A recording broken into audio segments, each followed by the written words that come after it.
महेंद्र सिंह जी और भी बहुत साथी, जहां तक मेरी आवाज जा रही हो, सरकारी कर्मचारी हों, पुलिस के लोग हों, पदाधिकारी गण हों, व्यापारी गण हों, या जो भी हिंदुस्तान के नागरिक हैं, मेरी आवाज अगर सुन रहे हैं तो उनसे आग्रह है कि ये व्यवस्था परिवर्तन की लड़ाई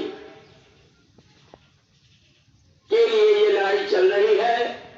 आखिर हम लोग चाह क्या रहे हैं, सोच क्या रहे हैं, करने क्या जा रहे हैं, ये साफ साफ बताने के लिए हम लोग यहां खड़े हैं। इतिहास की बातें संचालक महोदय ने जो रखी है हमारे सामने, उससे काफी हमें ऊर्जा मिला है और प्रेरणा भी मिला है। साथियों, मैं कहना चाहता हूं, एक दुष्यंत की पंक्ति है कि सिर्फ हंगामा खड़ा करना मेरा मकसद नहीं, मेरी कोशिश है ये सूरत बदलनी चाहिए। आग मेरे सीने में न सही, अगर तेरे सीने में ही जो हो वो आग जलनी चाहिए। साथियों, आग जलनी चाहिए।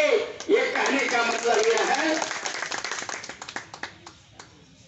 कि जो हम धरना प्रदर्शन कर रहे हैं ये खाना पूरी नहीं है। चौबे जी ने जुनून की बात कही और संचालक ने आजादी के दीवानों के सपनों की बात बताई है, तो साथियों जान लो कि यह आजादी की दूसरी लड़ाई है। आगे हमें बढ़ते जाना। बहुत सारे साथियों ने इस व्यवस्था में क्या घटित होगा, कल कितनी परेशानी होगी, इस पर प्रकाश डाल दिया। उधर मैं जाना नहीं चाहता। आजादी मिलने के बाद से बहुत सारे आंदोलनों में हम लोगों ने भाग लिया। कल भी एक आंदोलन हुआ है, उस आंदोलन का मेरा नैतिक समर्थन है, परंतु ऐसे आंदोलनों पर एक प्रश्न चिन्ह खड़ा है। आज जो देश के प्रधानमंत्री हैं नरेंद्र भाई मोदी जी, जब ये मुख्यमंत्री हुआ करते थे तो जिन जिन समस्याओं को इन्होंने चिन्हित किया, जिन समस्याओं के खिलाफ इन्होंने आंदोलन किया, प्रधानमंत्री बनने के बाद वो सारी समस्याएं बढ़ती गई, कहीं से कोई निदान नहीं हुआ। इनके खोखले नारे में हम लोगों ने विश्वास किया। उसी तरह से और भी पार्टियां जो है जत्र तत्र नारा दे रही हैं महंगाई के खिलाफ। अच्छी बात, ये महंगाई के खिलाफ लड़ाई चलनी चाहिए, बेरोजगारी के खिलाफ लड़ाई चलनी चाहिए, शिक्षा सुधार के लिए लड़ाई चलनी चाहिए। परंतु हम मार खाते रहे हैं आज तक। कहां तो समस्याओं को उजागर किया सारे लोगों ने, जरूर बताया नहीं कि जाएंगे तो करेंगे क्या। महंगाई बढ़ी है, लेकिन आप ही अगर सत्ता में आओगे तो घटेगी कैसे। नरेंद्र भाई मोदी जी ने भी कहा था कि डीजल पेट्रोल का दाम बढ़ रहा है। किराया को हम लोगों को भी लगा जैसे कि देखती जाएगा तो घटेगा, नहीं घट रहा। पढ़ाई के नाम पर, बेरोजगारी के नाम पर उसने कहा कि आएंगे तो 2 करोड़ नौजवानों को रोजगार देंगे, सिर्फ मुंह से बोल दिया, लेकिन बताया नहीं कि 2 जिस तरह से 4 होता है। हम जाएंगे तो इतना यहाँ है, यहाँ यह है, इस साल में इतना खिले थे, इसलिए उधर जाने की जरूरत नहीं है। हम लोग ऑल इंडिया फॉरवर्ड ब्लॉक वाले एक साफ सुथर व्यवस्था लेकर आए हैं, जिसमें केवल समाधान ही समाधान है। अनिल सिंह जी के मौजूदगी में डूमरा में ऐसे 4 दिन पहले किसान पार्लियामेंट लगा था और ताली बजा करके जो व्यवहारिक बुनियादी समस्याओं के व्यवहारिक समाधान है उसका समर्थन किया गया था। और उन तमाम बिंदुओं पर यहाँ पर मैं प्रकाश डालने का प्रयास करने जा रहा हूँ। आप जहां भी हो उस समाधान के बिंदुओं पर सुनने का विचार करें और उसे लागू कराने तक ये लोग संकल्पित हैं। हम विश्वास छोटी संख्या से लेकर के बड़ी संख्या तक इतिहास की तमाम बातों को सुनने हैं। अभी अनिल सिंह बोल रहे हैं कि जिसने आजादी की लड़ाई शुरू की गई थी मुट्ठी भर ही लोग थे, इसलिए हम उत्साहित नहीं हैं, हम काफी उत्साहित हैं। साथियों, 1857 की बात आई और केवल ट्रांसफर ऑफ पावर की बात आई, लेकिन 1857 में दो बातें तय की गई थी।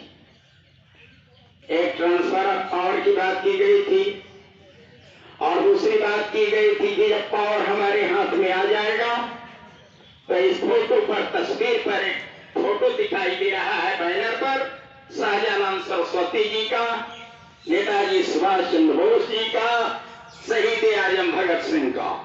इन लोगों का सपना था कि जब देश आजाद होगा और हमारे लोगों के हाथ में आएगा तो जो कानून बनाएंगे वो बिल्कुल व्यवहारिक होगा, क्योंकि अंग्रेजों ने जो ढांचा बना रखा था शासन करने का, वो ढांचा में ही इस तरह दोष था कि आज भी हमारे लोग कहते हैं कि अंग्रेजों की नीति थी फूट डालो राज करो, आज भी वही कायम है। पुलिस मैनुअल वही है जो अंग्रेजों ने बनाया, शिक्षा नीति वही है जो अंग्रेजों ने बनाया, कानून व्यवस्था वही है जो अंग्रेजों ने बनाया, शासन की पद्धति वही है जो अंग्रेजों ने बनाया। अभी आपने सुना अनिल सिंह जी बता रहे थे कि भारत के पार्लियामेंट में 545 मेंबरों को होने की जगह तय की गई है, लेकिन 543 वही भारत के चुनाव होते हैं और वो अंग्रेज चुन लिए जाते हैं। तो भारत में अंग्रेजों को क्यों चुन लिया जाता है?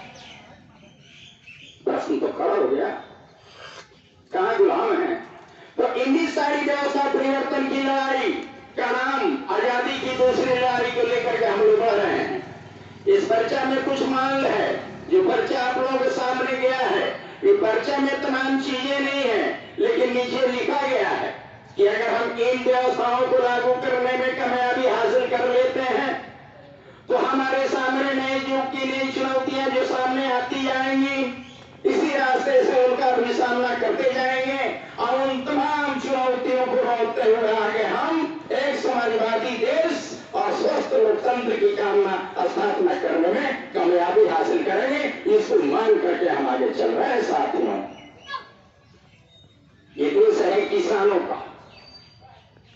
आजादी मिलने के बाद से इस देश में मुख्य रूप से 4-5 घटक के लोग रहते हैं। एक सरकारी कर्मचारी रहते हैं, एक वैसे कर्मचारी हैं जो सरकारी तो नहीं है लेकिन बड़ी बड़ी कंपनियों में प्राइवेट के तौर पे काम करते हैं, एक व्यापारी वर्ग के लोग होते हैं, एक भिखारी वर्ग के लोग होते हैं, एक किसान होते हैं और एक खेतिहर मजदूर होते हैं। सारे लोगों की आमदनी की गारंटी हुई है,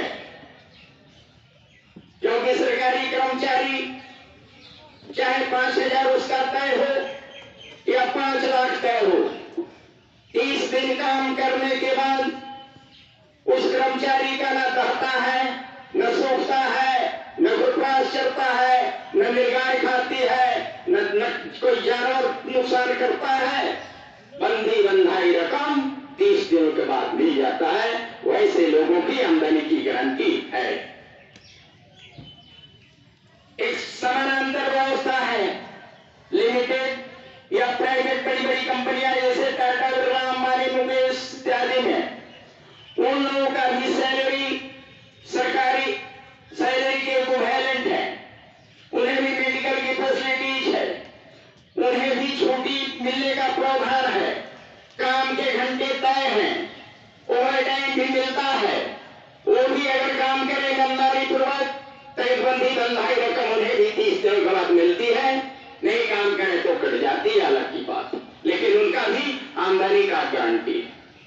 एक व्यापारी वर्ग है, व्यापारी वर्ग कोई महंगाई और सस्ताई से कोई फर्क नहीं पड़ने वाला।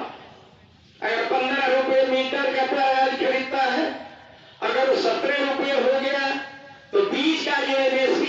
कंपनी तय करती है उतना उसको मिल जाता है, बाकी महंगाई का आम आदमी